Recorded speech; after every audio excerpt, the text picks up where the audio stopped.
Chapter 13. A Name in the Margin.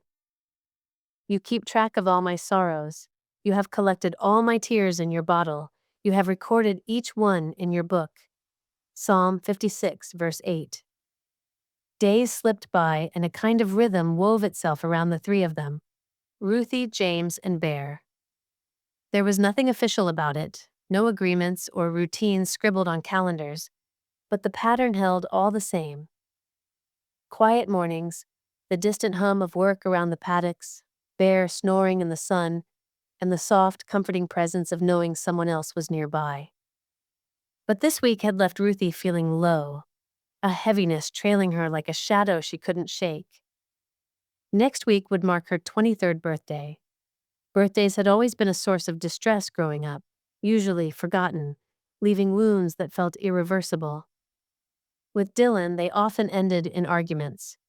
This year, Ruthie had tried her best to ignore it, but it was harder than she'd expected. Wednesday came around. Wednesdays had become their town day. Not because anyone had declared it so, but because somehow it just felt right and gave the week shape. So, like she had the Wednesday before and the one before that, Ruthie heard the familiar knock on her cottage door mid-morning. The sound made her heart lift a little even before she knew why. James stood there, his usual steadiness wrapped in a navy flannel.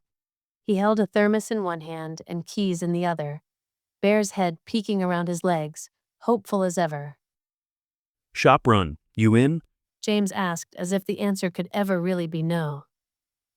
She nodded, grabbing her bag and boots.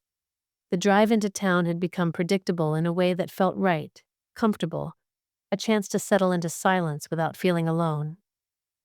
Bear rode in the tray, tail thumping against the metal, ears flapping in the wind, tongue lolling out in pure joy. Once at town, they stopped first at the general store. Ruthie picked out tea bags, a new tin of sauce, and an impulse packet of licorice. James tossed a sack of flour into the trolley and traded wisecracks with the clerk. Then they ducked into Naomi's bookshop, the bell above the door chiming with a hopeful note. Inside, the light was soft and golden, slanting through rain-streaked windows. Naomi was half buried behind a stack of atlases, peering over the top with a knowing smile. Hey, you both. Must be Wednesday. She teased. James tapped the doorframe in reply. Off to the feed store. I'll be back. Alone in the shop, Ruthie wandered the aisles. Her fingers traced the spines of old novels and battered mysteries, moving without purpose, half hoping, half hiding. She wasn't really looking for anything in particular, but the act of searching soothed her. Naomi appeared at her side as quietly as a thought. She drifted into Ruthie's orbit, scanning the same shelf, not needing to say anything at first. For a long moment, they stood like that, shoulders almost touching, eyes roaming titles, just sharing the gentle hush of the shop.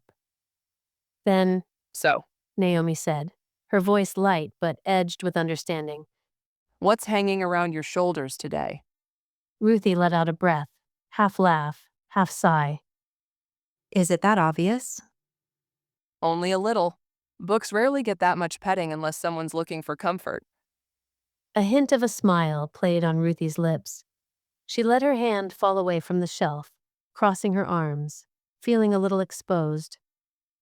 I don't know. She admitted quietly. This week's just off. Like something's circling, but I can't quite see what it is. Naomi nodded, her expression gentle. Something coming up? Ruthie shook her head, automatic at first. Not really. Nothing I'm looking forward to. Naomi tilted her head. Oh, I see. That's not quite the same as nothing happening. Ruthie hesitated. She thought about brushing it off, spinning some story, or changing the subject. But Naomi didn't push, just waited, patient, letting the silence be a safe place to rest. After a moment, Ruthie's voice slipped out, low and careful. It's my birthday next week. She kept her gaze fixed on a worn copy of Wuthering Heights, the cracked spine a comfort in its imperfection. The pause that followed felt endless, and Ruthie instantly regretted saying anything at all. But Naomi just nodded. No questions, no fuss. That'll do it. Ruthie blinked, uncertain. What? Naomi's lips curved. That feeling, the circling, the restlessness, like the air's sideways and no one else has noticed. Birthdays will do that, especially the quiet ones. Ruthie let out a shaky laugh, the sound thin and edged with vulnerability. That's exactly how it feels. She said quietly. Truth is, I haven't really told anyone. Not even James. Naomi didn't press, didn't ask. She just nodded, slow, understanding, like she already knew more than words could explain. Doesn't matter if anyone knows, it still weighs on you. Stillness wrapped around them again, this time warmer, less lonely. For the first time all week, Ruthie felt the heaviness on her shoulders ease, the knot inside her loosening a little. Thank you for listening to this chapter of Healing on the Land. If this story has touched your heart, I'd love for you to come join me for the next chapter. You can find it here on this channel.